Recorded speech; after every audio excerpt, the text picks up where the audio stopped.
प्रेम करने वाली पत्नी का जिस तरह एक पति होता है, उसी तरह प्रेम करने वाले भक्त का एक ही ईश्वर होता है। जिस तरह बहुत से मर्दों से संबंध बनाने वाली औरत वेश्या कहलाती है, उसी तरह बहुत से देवी देवताओं को अपना मुश्किल कुशा, हाजत रवा, माबूद, पूजा योग्य मानने वाला भी मिश्रिक हो जाता है, मुशरिक करार दे दिया जाता है। मेरे भाइयों, जिस तरह प्रेम करने वाली पत्नी का एक ही पति होता है, उसी तरह सच्चे भक्त का एक ही ईश्वर है, एक ही ईश्वर है। एकम ब्रह्मा द्वितीय नास्ति नास्ति किंचन। इस ब्रह्मांड का रचयिता और रचनाकार एक है, दूसरा नहीं है, बिल्कुल नहीं है, कतई नहीं है, हरगिज नहीं है, बिल्कुल है ही नहीं। यचित्तियो यो बिम्बिम्मा नस्तस्मा देवी शोरी विशा, यचित्तियो यो बिम्बिम्मा नस्तस्मा देवी शोरी विशा। जो कुछ भी मांगना है उसी से मांगो, वही सब कुछ देने वाला है। उसके अतिरिक्त, उसके अलावा तुम्हें कोई भी देवी देवता कुछ भी नहीं दे सकता। कितनी साफ और शफाफ तालीम है मेरे भाइयों, शिक्षा है। यचित्तियो यो बिम्बिम्मा नस्तस्मा देवी शोरी विशा, वही है सब कुछ देने वाला, कोई दूसरा तुम्हें कुछ नहीं दे सकता। क्या कुरान चीख कर आपके कानों में अनाउंसमेंट नहीं कर रहा है? अल्लाह के अलावा कोई तुम्हें कुछ भी नहीं दे सकता।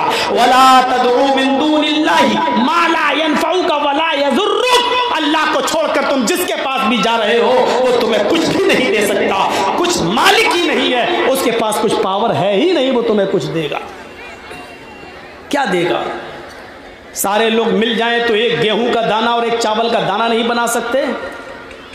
एक गेहूं का हवाई जहाज वैज्ञानिकों ने बना लिया, माना ये क्या है जहाज, मैंने मान लिया बहुत साइंस ने तरक्की की, लेकिन माफ कीजिएगा जमीन धरती तो ईश्वर ने बनाई है। लोहा, प्लास्टिक, एल्युमिनियम सब यहीं से पैदा हुआ है। साइंसदानों ने करा क्या है? इन चीजों को ढाल कर, पीट पाट कर बस जहाज बना दिया। ऐसे समझो जैसे अल्लाह ने गेहूं पैदा किया और चक्की में पीस कर साइंटिस्ट लोगों ने उसको आटा बना दिया। लेकिन इसमें फख्र करने की क्या बात? मुझे याद है वो दिन जब लैंडलाइन फ़ोन चले थे, लैंडलाइन वो घरों में जो रखे रहते थे रिसीवर, अब आजकल तो वो ख़त्म हो गए। जब सबसे पहले जिसने उसकी ईजाद की तो उसको बड़ा घमंड आ गया था अपने ऊपर, देखो मैंने वो चीज़ बनाई कि यहाँ से बैठे बैठे लंदन में लोग सुन लेते हैं। और उसने घमंड में ये भी कह दिया हमने वो चीज़ बना ली जो अल्लाह भी नहीं बना सका, जो ईश्वर भी नहीं बना। तकब्बुर, गर्व, घमंड अल्लाह को पसंद नहीं। और ये खबर उड़ते हुए जब मेरे पास पहुंची तो एक मैसेज के जरिए मैंने वहां तक पहुंचा दिया, खबर पहुंच गई वहां तक। मेरे भाइयों, साइंटिस्ट इस बात पर फख्र न करें कि यहां बैठे बैठे उन्होंने ऐसी चीज बना ली कि लंदन में मेरा भाई है वो सुन लेता। हेलो, उसने सुन लिया। मैंने कहा बताओ, यहां उसने फोन उठाया, रिसीवर कान में लगाया, हेलो, उधर से उसके भाई ने कान में लगाकर सुना, हेलो। मैंने कहा ईमानदारी के साथ बताओ मेरे भाइयों, रिसीवर तुमने जरूर बना लिया है, लेकिन हेलो बोलने वाली जबान तो अल्लाह ताला ने बनाई है। ये जबान गोश्त का एक छोटा सा टुकड़ा तो अल्लाह ताला ने बनाया है। और लंदन में बैठा हुआ तेरा भाई जिस कान से तेरे हेलो की आवाज सुन रहा है, वो कान भी तूने नहीं बनाए, वो भी अल्लाह ने बनाए हैं। थोड़ी देर के लिए मान लेते हैं अल्लाह ने तेरी जबान की बोलने की शक्ति को छीन ले, और थोड़ी देर के लिए तेरे भाई के कान की सुनने की शक्ति को छीन ले। तो आए साइंटिस्ट बता, ये तेरे 250 ग्राम का डब्बा फिर किस काम का है? आए साइंटिस्ट बता, तेरे ये 250 ग्राम का डब्बा फिर किस काम का है? फख्र मत करो, गर्व न करो। ईश्वर ने शिक्षा, इल्म दी है, बहुत जरूरी है, बहुत जरूरी है। मैं मानता हूं कि तालीम बहुत जरूरी है, लेकिन इस इल्म में इतने मगरूर ना हो जाओ कि अपने पैदा करने वाले को भूल जाओ, अपने रब को भूल जाओ। याद रखना, ये दिमाग अल्लाह ने दिया है, इस दिमाग को इल्म की जरूरत है। जैसे आंखें देखती हैं, लेकिन खाली आंख देखने का काम नहीं करती, आंख खाली देखने का काम नहीं करती है। आप कहते हैं आँख का काम देखने का है, मैं कहता हूँ नहीं, आँख को खारिजी रोशनी की ज़रूरत है तब देखती है। चलिए थोड़ी देर के लिए ये लाइट बंद कर दीजिए, बिल्कुल अंधेरा कर दीजिए, मेरी आंखें खुली हैं लेकिन आप दिखाई नहीं देंगे, आप दिखाई नहीं देंगे। जनरेटर बंद कर दीजिए, सारी लाइटें बंद कर दीजिए, अभी मुझे यहाँ से तीसरे ट्यूबलाइट पर जो आदमी बैठा हुआ यहाँ से दिख रहा है मुझे, लेकिन लाइट बंद कर दें आप सारी तो मुझे वहाँ का आदमी नहीं दिखेगा। आँख खुली है लेकिन फिर भी नहीं दिखेगा। क्यों? आँख का काम तो देखने का, फिर क्यों नहीं दिख रहा है? नहीं दिखेगा। क्यों? क्योंकि ये आँख भी खारिजी रोशनी मांगती है, एक और प्रकाश मांगती है, तब उसको दिखेगा। ऐसी अल्लाह ने दिमाग दिया है, लेकिन इस दिमाग को तन्हा दिमाग काफ़ी नहीं है, इसको शिक्षा, इसको इल्म की ज़रूरत है। जिस तरह आँख को खारिजी रोशनी की ज़रूरत है तब देखेगी, उसी तरह दिमाग को इल्म की ज़रूरत है। इस्लाम ने इल्म पर बहुत जोर दिया है। अल्लाह की कसम, देवेंद्र सिंह जी बिल्कुल ठीक बोल रहे थे। कुरान में जो पहली आयत आई है वो आई है इक़रा के नाम से, इक़रा बिस्म रब्बिकल लज़ी खलक़, पढ़ो उस रब के नाम से जिसने पैदा किया। पढ़ो, इल्म हासिल, इल्म के ऊपर नबी अकरम ने, मोहम्मद रसूलुल्लाह ने अपनी पूरी जिंदगी में यही हुक्म दिया, तलबुल इल्म फरीज़ा, इल्म का हासिल करना फर्ज है, फर्ज है, अनिवार्य है। जैसे खाना जरूरी है, जैसे पानी जरूरी है जिंदगी के लिए, हवा जरूरी है जिंदगी के लिए, उसी तरीके से अपनी जिंदगी को खुशगवार बनाने के लिए इल्म भी जरूरी है। इल्म भी, जिस धर्म के अंदर इल्म पर जितना जोर दिया गया है मेरे भाइयों, आज उसी धर्म के मानने वाले उसी इल्म से उतने ही दूर हैं, उतने ही दूर हैं। सच्चर कमेटी की रिपोर्ट की तरफ चले जाइए तो बहुत कुछ आपको मिलेगा मेरे भाइयों, बहुत दूर है, बहुत दूर। हर मैदान में आपको आगे आना है, आपको इल्म के मैदान में आगे आना है। और इल्म ही एक ऐसा हथियार, एक ऐसा हुनर है जो फ्यूचर में काम आएगा, जो मुस्तकबिल में काम आएगा। बाप अपनी औलाद को जमीन और जायदाद तोहफे में, ये बेहतर तोहफा नहीं है। बाप अगर अपने औलाद को सबसे बेहतर कोई तोहफा दे सकता है तो अल्लाह के नबी सल्लल्लाहु अलैहि वसल्लम ने फरमाया वो बेहतरीन इल्म है, वो बेहतरीन शिक्षा है। ये बाप का सबसे बेहतर तोहफा होगा अपनी औलाद के लिए, अपने बेटे के लिए, अपनी औलाद के लिए। इस तोहफे की कदर करो मेरे भाइयों, इस तोहफे की कदर करो। इल्म के बारे में कौन बता रहा है जिसने खुद पढ़ना लिखना ना सीखा हो?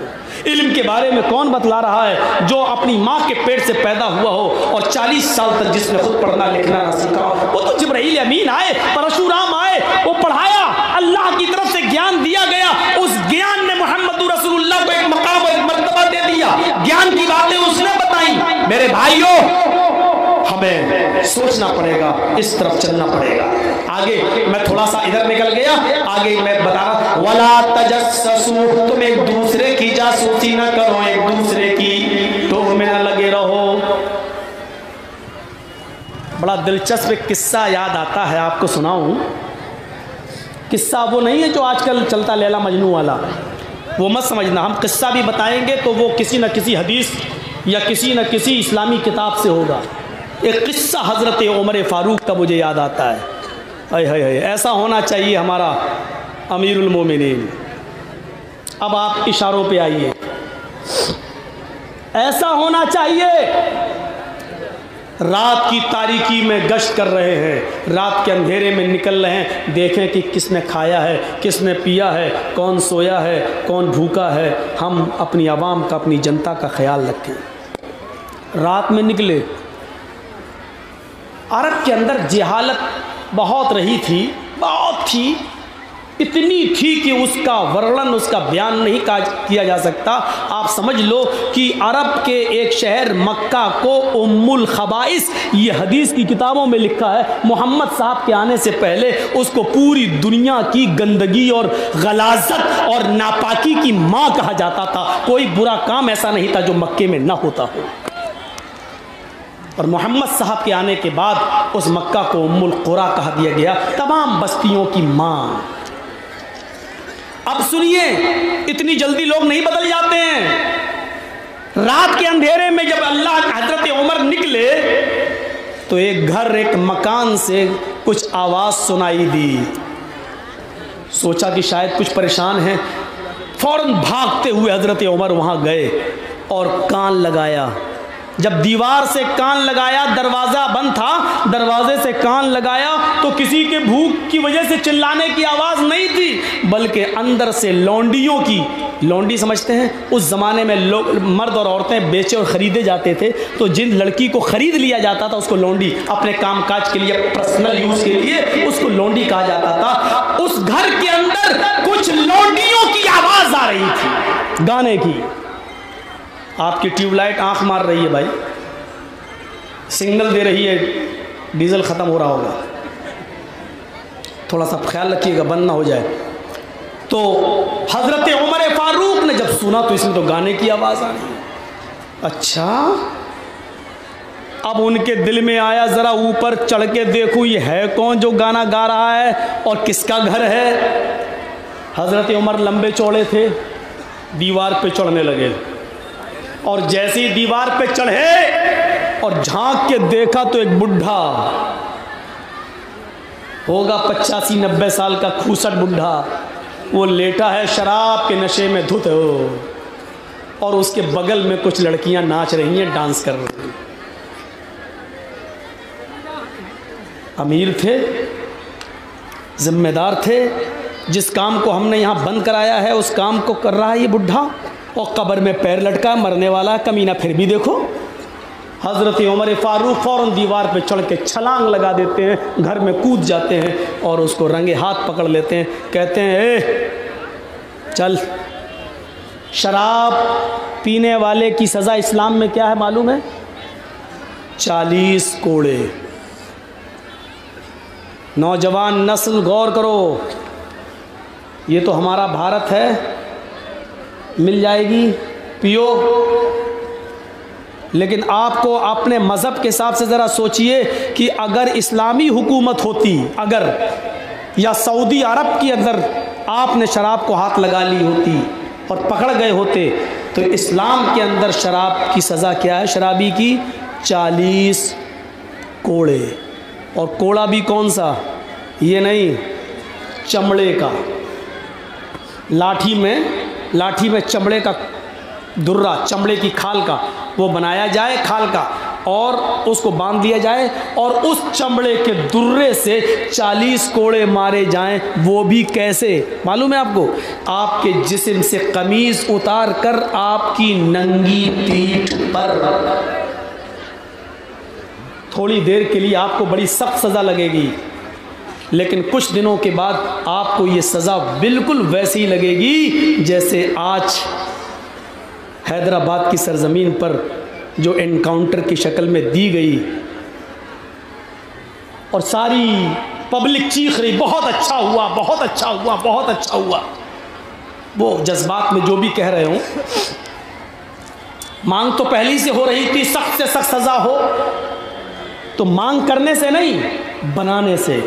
जानते हो, एक आदमी को जब 40 दुर्रे सबके सामने मारे जाएंगे तो औरों की शराब पीने की हिम्मत नहीं होगी। जब और शराब नहीं पिएंगे तो किसी के घर नहीं बिगड़ेंगे, उसके बीवी बच्चे मोहताज नहीं होंगे।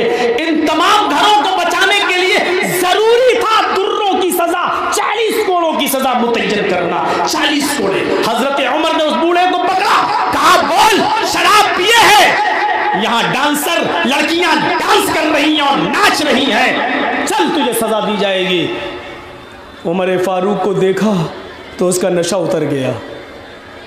अच्छों का नशा उतर जाता था, गया। लेकिन बुढ़ा कहने लगा, हिम्मत देखो उस बुढ़े की, अमीरुल मोमिनीन,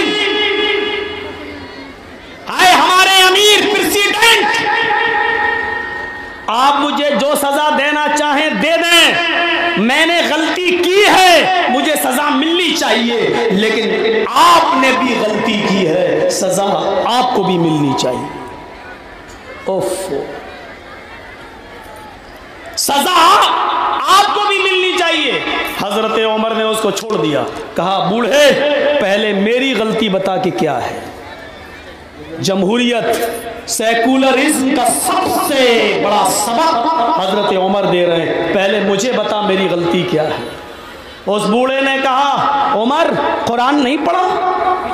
कुरान कहता है वला तजस्ससू, किसी की जासूसी मत करो। जब घर के दरवाजे बंद हो, खिड़कियां बंद हो, तो दरवाजे पर कान लगा कर अंदर क्या हो रहा है किसी के घर का पता लगाने की कोशिश मत करो।